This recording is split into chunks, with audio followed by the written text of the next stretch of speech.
এই উন্নয়নের বন্ধ নাই, রাজ্যে কোনো শান্তি নাই, নারী দর্শন বন্ধ নাই, 23 তবে খেলা হবে। চাকরি নাই, 3 বছরের ভাত নাই, 23 তবে খেলা হবে।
চাকরি নাই, চাকরিওয়ালার চাকরি নাই, 3 বছরের ভাত নাই, মানে বাবু কেন 23 কিন্তু খেলা হবে।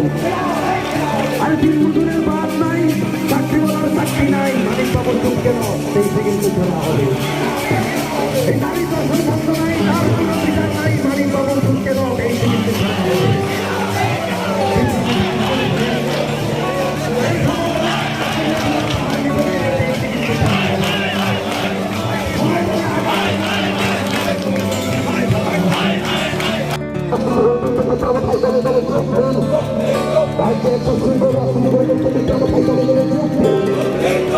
সমতলে আঘাত করলে তোরা পাহাড় নেবে গেলে বিক্রম ভাঙাই করে 23 তবে খেলা হবে। সমতলে আঘাত করলে পুরা পাহাড় নেবে গেলে 23 বন্ধ খেলা হবে। এই চাকরি সুতোর চাকরি নাই, 3 বছরের ভাত নাই, রাজ্যে লুটপাটের আর শেষ নাই, নারী দর্শনের বিচার নাই, চোখ কেন মারির পাবো 23 তবে খেলা হবে।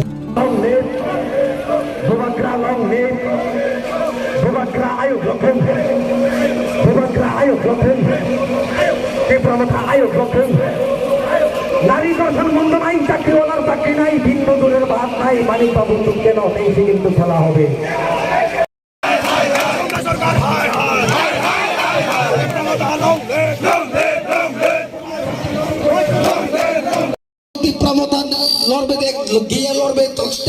খেলা হবে। এই বাহিনী হামলা করলে রক্ত যদি বয়ে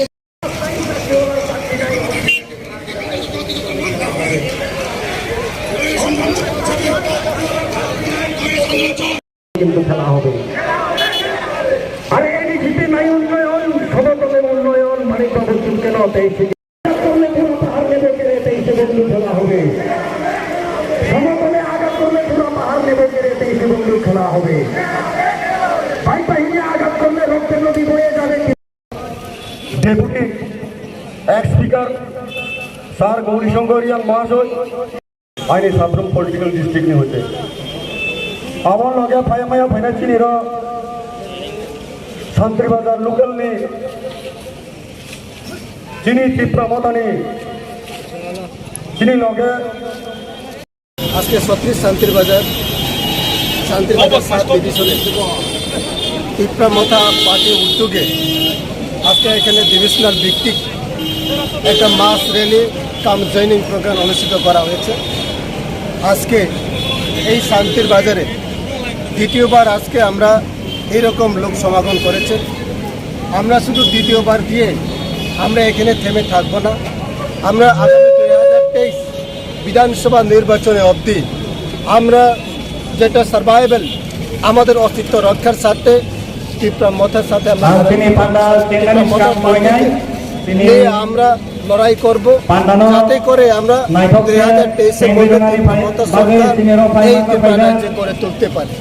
আমরা আশা করব অত্র এলাকার যে সমস্ত পাবলিকগণ, আমার ভাই বোন এবং আমার মাতা পিতা সর্বপ্রেসীদেরকে আমি আশা রাখছি এবং আপনাদের আজকে যে মিটিং এর মধ্যে সমাগম দেখানোর জন্য অনেকে এখনো রাস্তাতে আটকে রয়েছে, অনেকে এখনো গাড়ি পায়নি, কিছু কিছু জায়গাতে আমাদেরকে গাড়ি ব্যবস্থাও কিছু নষ্ট করে দেওয়া হয়েছে, কিছু কিছু জায়গাতে প্রাথমিকভাবে আমাদেরকে হুমকি ধমকিও দেওয়া হয়েছে, যাতে করে আজকে মিটিংটা বানচাল করার জন্য আজকে আইপিএফটি বিজেপি সরকার সেটাও চেষ্টা চালিয়ে যাচ্ছে।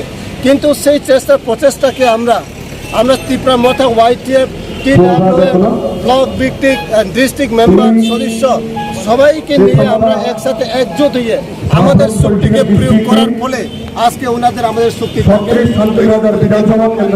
হ্যাঁ, আমি আশা রাখবো যে সমস্ত সরকার বিজেপির সাথে এখনো মিলিত নিশ্চিতভাবে কাজ করে থাকেন, ওনাদেরকে আমি আদরণীয় বক্তব্য রিকোয়েস্ট করব আপনারাও যাতে 2023-এ আগে ত্রিপুরা মথাতে যোগ করে আগামী 2023 নির্বাচনে ত্রিপুরা মথা সরকার করার জন্য সাহায্য